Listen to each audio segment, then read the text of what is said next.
write a poem called I Opened a Book. I opened a book and in I strolled. Now nobody can find me. I've left my chair, my house, my road, my town and my world behind me. I'm wearing the cloak, I've slipped on the wings, I've swallowed the magic potion. I fought with the dragon, climbed with the king, and dived into a bottomless ocean. I opened a book and made some friends. I shared their tears and laughter, and followed the road with bumps and bends, but happily ever after. I finished my book and out I came. The cloak can no longer hide me. My chair and my house are just the same, but I have a book inside me.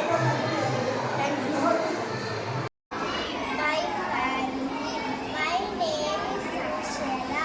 I live with my family. My family consists of parents and me. I love my family. My family is a good family. नमस्कार, मैं आज आपके समक्ष कहने वाला कविता चांद के साथ हूँ। इसके रचयिता श्री विवेक शुक्ला है। चांद के साथ। चंदा मामा कितना प्यारा, चेहरा कितना गोरा। चंदा मामा कितना प्यारा, चेहरा कितना गोरा। कभी मेघ में तुम छिप जाते, कभी कभी मुस्कुराते। कभी मेघ में तुम छिप जाते, कभी कभी मुस्कुराते। चंदा मामा, हे चंदा मामा, कभी न तुम छिप जाओ मामा मेरे आंगन आओ। कभी न तुम छिप जाओ मामा मेरे आंगन आओ। साथ मेरे तुम खेलो मामा मेरा दिल बहलाओ। साथ मेरे तुम खेलो मामा मेरा दिल बहलाओ। चंदा मामा, हे चंदा मामा कितना प्यारा, चेहरा कितना गोरा। चंदा मामा कितना प्यारा, चेहरा कितना गोरा। कभी मेघ में तुम छिप जाते, कभी कभी मुस्कुराते। कभी मेघ में तुम छिप जाते, कभी कभी मुस्कुराते। चंदा मामा, हे चंदा मामा।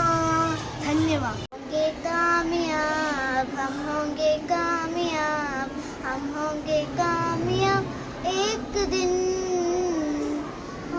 मन में है विश्वास, पूरा है विश्वास, हम होंगे कामयाब एक दिन।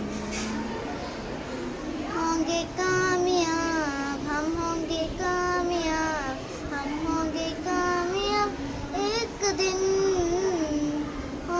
मन में है विश्वास, पूरा है विश्वास, हम होंगे कामयाब एक दिन। होगी शांति चारों ओर, होगी शांति चारों ओर, होगी शांति चारों ओर एक दिन। मन में है विश्वास, पूरा है विश्वास, होगी शांति चारों ओर एक दिन। हम चलेंगे साथ साथ, हाथों में हाथ, हम चलेंगे साथ साथ एक दिन। मन में है विश्वास, पूरा है विश्वास, हम चलेंगे साथ साथ एक दिन। होंगे कामयाब, हम होंगे कामयाब, हम होंगे कामयाब एक दिन। मन में है विश्वास, पूरा है विश्वास, हम होंगे कामयाब एक दिन। हम होंगे कामयाब एक दिन। धन्यवाद। नमस्ते। हिंद देश के निवासी सभी जन एक है, रंग रूप वेश भाषा चाहे अनेक है। हाँ, मेरा भारत ऐसा देश है, सैकड़ों वेश भाषा और संस्कार होते हुए भी हम सब यहाँ एक है। विभिन्नता में भी एकता, यही हमारा देश का खास बात है। मेरा देश भारत एशिया महाद्वीप में स्थित है। भारत पूरी दुनिया का सबसे बड़ा लोकतंत्र है। मेरा भारत महान है। मेरे देश की पहचान इसकी संस्कृति और सभ्यता पर आधारित है। मुझे अपने देश भारत पर बहुत गर्व है। धन्यवाद. സദസ്സിന് എൻ്റെ വിനീതമായ നമസ്കാരം. വൈലോപ്പള്ളി ശ്രീധരമേനോന്റെ മാമ്പഴം എന്ന കവിതയിലെ ഏതാനും വരികളാണ് ഞാൻ ഇവിടെ ചൊല്ലാൻ പോകുന്നത്. അങ്കണത്തൈമാവിൽ നിന്നാദ്യത്തെ പഴം വീഴെ അമ്മ തൻ നേത്രത്തിൽ നിന്നുതിർന്നു ചുടുകണ്ണീർ. 4 മാസത്തിൻ മുൻപിലേറെ നാൾ കുതിച്ചിട്ട് ഈ ബാലമകൻ തമ്പൂവിട്ടുണ്ണികൾ വിരിയവേ അമ്മ തൻ മണിക്കുട്ടൻ പൂത്തിരി കത്തിച്ചപ്പോൾ ആ മലർ ചെണ്ടൊന്നൊടി ചാളാതിച്ചടുത്തെത്തി.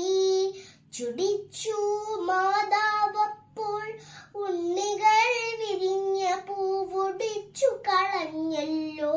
കുഷുതിക്കുരുന്നേനി മാങ്കനി വീഴും നേരമോടിച്ച് നെടുക്കിണ്ടോൻ പൂങ്കുല തള്ളുന്നതു തല്ലുകൊള്ളാഞ്ഞിട്ടല്ലേ.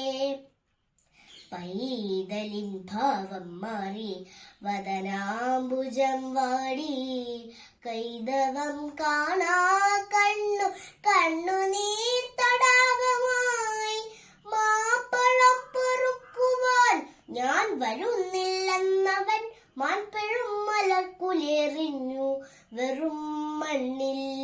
വാക്കുകൾ കൂട്ടിച്ചൊല്ലാൻ വയ്യാത്ത കിടാങ്ങളെ ദീർഘദർശനം ചെയ്യും ദൈവജ്ഞരല്ലോ നിങ്ങൾ. തുങ്കമാനീനച്ചൂടാൽ തൈമാവിൻ മരതകിങ്ങിനി സൗഗന്ധികൾ സ്വർണ്ണമായി തീരും മുൻപേ മാങ്കനി വീഴാൻ കാത്തു നിൽക്കാതെ മാതാവിൻ്റെ പൂങ്കുയിൽ കൂടും വിട്ട് പരലോകത്തെ പോകി. ഹരി ഓം. ഇന്ന് ഞാൻ പറയാൻ പോകുന്ന കഥയുടെ പേരാണ് ഇവാന്റെ ഉറക്കം. ഇവാനും ഇവാന്റെ അച്ഛനും ഗ്രാമത്തിലെ കൊച്ചു വീട്ടിലായിരുന്നു താമസിച്ചിരുന്നത്. കാട്ടിൽ പോയി മരം വെട്ടുന്നതായിരുന്നു ഇവാന്റെ അച്ഛന്റെ ജോലി. അച്ഛനെ പിരിഞ്ഞെടുക്കാൻ ഇവാന് കഴിയില്ല. ഒരിക്കൽ അച്ഛൻ കാട്ടിൽ പോകാൻ നേരത്ത് ഇവൻ കരയാൻ തുടങ്ങി. ഞാനും വരുന്നു, ഞാനും വരുന്നു. അച്ഛൻ ഇവാനെയും കൂട്ടി കാട്ടിലേക്ക് പുറപ്പെട്ടു. മരം വെട്ടിക്കഴിഞ്ഞപ്പോൾ വൈകുന്നേരമായി. കൊണ്ടുവരുന്ന ഭക്ഷണം കഴിച്ച് രണ്ടുപേരും കിടന്നുറങ്ങി.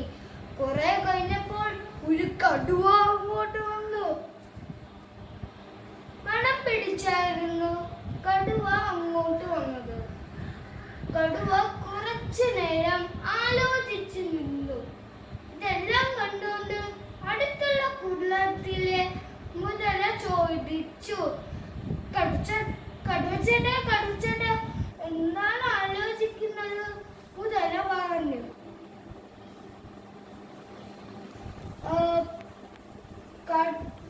എനിക്ക് 2 പേരുടെ മണം കിട്ടുന്നു, പക്ഷെ ഇവിടെ ഒരാളെ ഉള്ളൂ എന്ന് കടുവ പറഞ്ഞു. ആ പുതപ്പൊന്ന് മാറ്റി നോക്ക്, അപ്പോൾ കാണാം 2 പേരെ എന്ന് മുതല പറഞ്ഞു.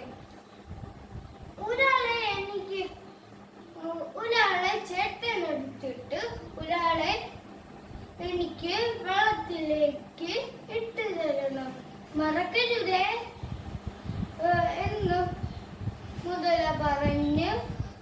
മുതല വായും തുറന്ന് അങ്ങനെ കഴിക്കാൻ കാത്തിരുന്നു. കടുവ പതിയെ അവരുടെ അടുത്തേക്ക് പതിയെ പുടപ്പ് എടുത്ത് കടുവയുടെ മീശ ഇവന്റെ അച്ഛന്റെ മൂക്കിൽ കൊണ്ടു. ഇവന്റെ അച്ഛൻ ഒറ്റയൊരു തുമ്മല്. ഹാച്ചി! കടുവ പേടിച്ച് പിറകിലോട്ട് ചാടി വന്ന് വീണത് മുതലയുടെ വായിലും. മുതല കടുവയെ വിഴുങ്ങുകയും ചെയ്തു. ഇതൊന്നും അറിയാതെ ഇവാനും അച്ഛനും രാവിലെ ഉറക്കമെണീറ്റ് തിരിച്ച് ഗ്രാമത്തിലോട്ട് പോയി. നന്ദി. ഹരി, നമ്മുടെ ആദ്യത്തെ പ്രധാനമന്ത്രിയാണ് ജവഹർലാൽ നെഹ്റു. അദ്ദേഹത്തിന്റെ ജന്മദിനമാണ് ശിശുദിനമായി ആഘോഷിക്കുന്നത്. കുട്ടികൾ അദ്ദേഹത്തെ ചാച്ചാജി എന്ന് വിളിക്കുന്നു. ചാച്ചാജിയുടെ കൈവശം റോസാപ്പൂ ഉണ്ടാകും. 1889 നവംബർ 14 അദ്ദേഹം ജനിച്ചത്. ഹരിയോ, മാതൃഭാഷ എന്ന വിഷയത്തെ കുറിച്ചാണ് ഞാൻ ഇന്നിവിടെ സംസാരിക്കാൻ പോകുന്നത്. എന്താണ് മാതൃഭാഷ? അമ്മയിൽ നിന്ന് ലഭിക്കുന്ന ഭാഷയാണ് മാതൃഭാഷ. ആ ഭാഷ സ്നേഹത്തിന്റെ ഭാഷയായിരിക്കും. അത് ലളിതവും മധുരവുമായിരിക്കും. മലയാളമാണ് നമ്മുടെ മാതൃഭാഷ. അതുകൊണ്ട് മലയാളത്തെ അമ്മയായി സ്നേഹിക്കുകയും ആദരിക്കുകയും വേണം. 56 അക്ഷരമല്ല, 51 അക്ഷരമല്ല എന്റെ മലയാളം. മലയാളം എന്ന 4 അക്ഷരമല്ല, അമ്മ എന്ന ഒറ്റക്ഷരമാണ് എന്റെ മലയാളം. ശ്രീ കുഞ്ഞുണ്ണി മാസ്റ്റർ മലയാളത്തെ കുറിച്ച് എഴുതിയ ചില വരികളാണിത്. മാതാവും മാതൃഭാഷയും ഭിന്നമല്ല. ചിന്തകൾ ഭാവനയുടെ ലോകത്തേക്ക് ചിറക് വിടർത്തി നമ്മെ പറക്കാൻ പഠിപ്പിക്കുന്നതാണ് മാതൃഭാഷ. ഒരു സംസ്കാരത്തിന്റെ പ്രതീകമാണ് മാതൃഭാഷ. എന്റെ കുട്ടിക്ക് മലയാളം അറിഞ്ഞുകൂടാ എന്ന് പറയുന്ന മാതാപിതാക്കൾ വിദ്യാലയങ്ങളിൽ മാതൃഭാഷയിൽ സംസാരിക്കുമ്പോൾ പിഴ ചുമത്തുന്ന അധ്യാപകരെ നാം ഇക്കാലത്ത് കാണുന്നതാണ്. മാതൃഭാഷയെ സ്നേഹിക്കുവാനും ആദരിക്കുവാനും വേണമെന്ന് നാം കുട്ടികളെ പഠിപ്പിക്കേണ്ടതാണ്. മാതൃഭാഷയെ തെറ്റുകൂടാതെയും അക്ഷരശുദ്ധിയോടുകൂടെയും സംസാരിക്കാൻ നാം കുട്ടികളെ പഠിപ്പിക്കേണ്ടതാണ്. മഹത്തായ പല വ്യക്തികളും മാതൃഭാഷയിൽ പഠിച്ചവരാണ്. ONV കുറുപ്പ് മാസ്റ്റർ, കലാമണ്ഡലം ഗോപിയാശാൻ, യേശുദാസ് തുടങ്ങിയവർ. മാതൃഭാഷ ഒരാളെയും താഴ്ത്തുകയില്ല, മറിച്ച് ഉയർത്തുകയുള്ളൂ. പാലട്ടിയ മലയാളം, നമുക്കുയരാം മലയോളം. നന്ദി, നമസ്കാരം.